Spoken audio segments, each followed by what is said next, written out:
Jumat 27 September 2024, Partai Aceh melaporkan Komisi Independen Pemilihan atau KIP Aceh ke Panitia Pengawas Pemilihan atau Panwasli Aceh. Tentu, ini bukan laporan biasa, tapi terkait penerimaan pendaftaran calon wakil gubernur dari Bustami Hamzah yaitu M. Fadirami yang dinilai telah melewati batas waktu. Laporan tersebut telah diregister dalam tanda terima laporan Panwasli nomor 03-LP-01.01.00/9/2024. Wakil Ketua DPP Partai Aceh, Suwaidi Sulaiman alias Adi Laweng di Banda Aceh, Jumat lalu mengatakan, adapun pelaporan tersebut terkait penafsiran hari kerja, batas waktu penerimaan calon wakil gubernur Aceh pada masa perbaikan sebelum dilakukan penetapan pasangan calon pada 22 September 2023. Kata dia, dalam pasal 38 ayat 1 Kanun nomor 7 tahun 2024 tentang perubahan Kanun Aceh nomor 12 tahun 2016 tentang pilkada tertera, 7 hari kerja sebelum penetapan calon tersebut berakhir pada 12 September 2024. Tetapi, KIP Aceh kemudian mengubah jadwal atau batas akhir pendaftaran calon pengganti di masa perbaikan hingga 15 September 2024. Dasarnya mengacu pada hari kalender. Seharusnya sesuai kanun dihitung berdasarkan hari kerja. Selain itu, laporan Partai Aceh juga mengenai penambahan penilaian adab dalam uji tes mampu membaca Al-Quran yang dilaksanakan KIP Aceh pada 4 September 2024 di Masjid Raya Baitur Rahman, Banda Aceh. Kata dia, hal itu juga tidak sesuai dengan penjelasan ketentuan pasal 24 huruf C Kanun Aceh nomor 7 tahun 2024 tentang perubahan Kanun Aceh nomor 12 tahun 2016. Disebutkan bahwa mampu baca Al-Quran adalah bakal calon harus mampu dalam makhraj huruf, tartil, dan tajwid. Tetapi, yang dilakukan KIP Aceh dengan menambahkan penilaian adab yang tidak dimaksudkan dalam Kanun Aceh. Tak hanya itu, lanjut Adi Laweng, laporan mereka juga terkait keputusan KIP Aceh yang telah membuat gaduh politik dan merusak citra demokrasi. Menurutnya, KIP Aceh tidak profesional dalam menjalankan tugas dan fungsinya, sehingga menimbulkan kegaduhan politik di tengah masyarakat. Alasan lain, KIP Aceh awalnya menyatakan pasangan bakal calon gubernur dan wakil gubernur Aceh Bustami Hamzah atau Fadirami tidak memenuhi syarat atau TMS. Tetapi, di hari yang sama, KIP menganulir keputusannya sendiri dengan mengacu kepada surat KPU RI nomor 2148-PL.2-2/SD-06-2024 dan menyatakan pasangan tersebut telah memenuhi syarat, kata Adi Laweng.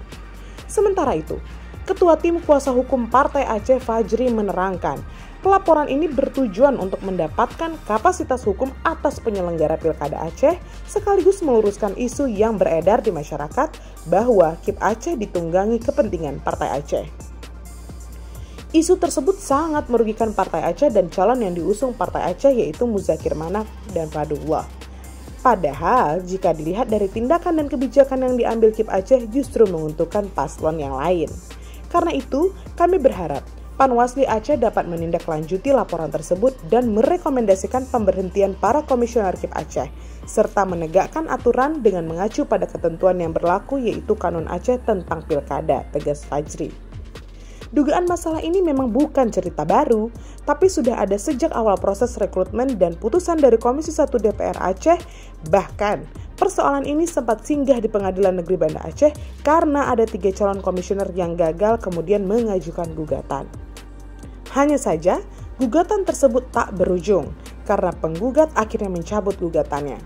Sebelumnya, proses seleksi komisioner Komisi Independen Pemilihan atau KIP Aceh periode 2023 sampai dengan 2028 dipenuhi banyak permasalahan. Ambil contoh misalnya, masalah surat keputusan atau SK penetapan nama-nama yang ditetapkan Komisi 1 DPR Aceh, tapi sempat tak kunjung diserahkan ke Komisi Pemilihan Umum atau KPU Republik Indonesia RI di Jakarta. Padahal, ketika itu tim panitia seleksi atau pansel telah lama menyerahkan nama-nama tersebut ke DPRA untuk dilakukan fit and proper test. Bahkan, nama yang diserahkan merupakan pilihan terbaik dari tim seleksi.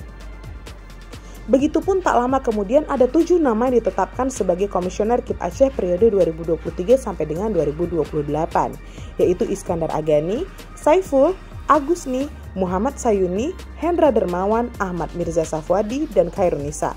Hanya saja, keputusan Komisi 1 DPR Aceh yang dipimpin Iskandar Usman Al-Farlaki ketika itu menuai protes dari 3 calon peserta, yaitu Profesor Muhammad Siddiq, Indra Milwadi, dan Marini. 3 calon anggota KIP Aceh ini protes karena tidak terpilih berdasarkan hasil fit and proper test Komisi 1 DPRA. Lalu, melalui kuasa hukumnya dari kantor hukum Era Law Firm, mengajukan sanggahan atau keberatan ke pimpinan DPRA pada Senin 24 Juli 2023. Sanggahan ini disampaikan bersamaan dengan digelarnya rapat paripurna DPRA dengan agenda penetapan 7 anggota KIP hasil seleksi Komisi 1 DPRA. Kuasa hukum pemberi sanggah, Erlizar Rusli SH, kepada media pers ketika itu mengungkap kliennya tidak terima hasil seleksi yang dilakukan Komisi 1 DPRA. Menurut dia, nama-nama yang dinyatakan lulus fit and proper test itu merupakan peserta dengan nilai terendah dibandingkan ketiga kliennya. Itu sebabnya Erlizar menduga ada sesuatu yang tidak beres dan tidak fair dari proses fit and proper test, sehingga tidak sesuai dengan ketentuan hukum yang berlaku. Karena itu, Erlizar meminta Ketua DPRA untuk menghentikan proses rapat paripurna dan meminta Komisi 1 DPRA menyusun ulang urutan peringkat 21 nama calon berdasarkan hasil fit and proper test. Jika DPRA abai terhadap sanggahan ini, maka kami akan ajukan gugatan ke pengadilan, tegas Erlizar. Hasilnya benar saja, Komisi 1 DPR Aceh tak menggubrisnya dan Erlizar memenuhi ucapannya. Dia menggugat Komisi 1, Dewan Perwakilan Rakyat Aceh atau DPRA, KPU RI dan Panitia Seleksi KIP Aceh ke Pengadilan Negeri Banda Aceh. Menurut Erlizar saat itu, uji kepatutan dan kelayakan tersebut melanggar Kanun Aceh nomor 6 tahun 2018 tentang perubahan atas Kanun Aceh nomor 6 tahun 2016 tentang penyelenggaraan pemilihan pemilu dan pemilihan di Aceh. Menurutnya, dalam kanun tersebut DPRA menyusun urutan peringkat 21 nama calon anggota KIP Aceh berdasarkan uji kepatutan dan kelayakan yang dilakukan komisi yang membidangi politik, pemerintahan, dan hukum.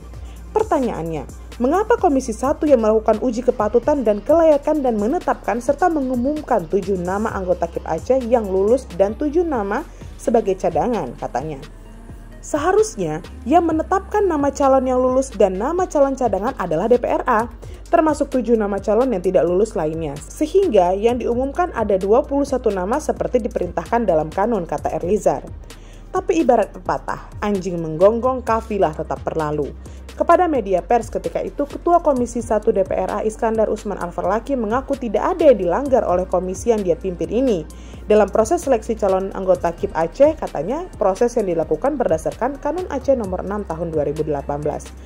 Apa yang kami lakukan dalam proses seleksi calon anggota KIP Aceh sudah sesuai prosedur, norma, dan hukum yang berlaku. Tidak ada yang melanggar, termasuk Kanun nomor 6 tahun 2018, tegas Iskandar yang kini maju sebagai calon Bupati Aceh Timur.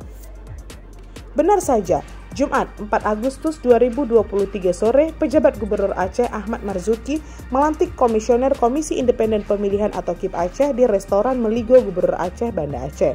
Ketika itu dia mengaku optimis bahwa tahapan seleksi komisioner KIP Aceh yang telah berjalan menghasilkan sosok komisioner yang memiliki integritas, kompeten, profesional, non-partisan, dan impersonal dalam menjalankan tugas sebagai penyelenggara pemilu dan pilkada di Aceh. Lantas, sudahkah harapan PJ Gubernur Aceh Ahmad Marzuki ketika itu menjadi kenyataan? Inilah yang jadi pertanyaan, terutama soal integritas, kompeten, profesional, non-partisan, dan impersonal dalam menjalankan tugasnya sebagai penyelenggara pemilu dan pilkada di Aceh. Ini sejalan dengan banyaknya masalah yang muncul sejak awal, sebagai akibat dari syaratnya kepentingan kelompok, partai tertentu, dan personal komisioner KIP Aceh itu sendiri. Ini tidak aneh memang, sebab komisioner KIP Aceh saat ini bukanlah pemain baru sebagai penyelenggara kontestasi demokrasi 5 tahunan di Aceh. Sebaliknya, mereka adalah pemain lama di KIP Kabupaten dan Kota dengan beragam sepak terjangnya. Bahkan, ada yang berulang kali mendapat masalah dan berurusan dengan Dewan Kehormatan Penyelenggara Pemilu atau DKPP. Tapi, tetap saja lulus dan lolos. Bisa jadi, ini bukan tanpa sebab, karena memang mereka sudah sangat lihai dalam memainkan regulasi. Bayangkan, dari 7 komisioner KIP Aceh saat ini, hanya 2 wajah baru, yaitu Mirza dan Nisa. Sisanya atau 5 lainnya adalah barang baru tapi stok lama yang memang pelintat-pelintut dan sudah sangat-sangat lihai melakukan serta memainkan peran ganda.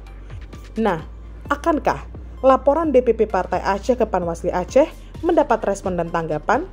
Rakyat Aceh memang berharap demikian. Semoga.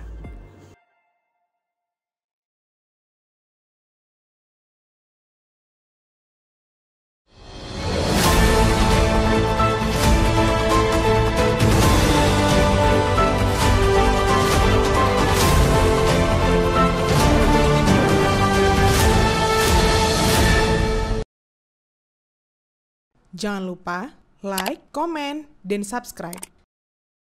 Serta aktifkan lonceng notifikasi.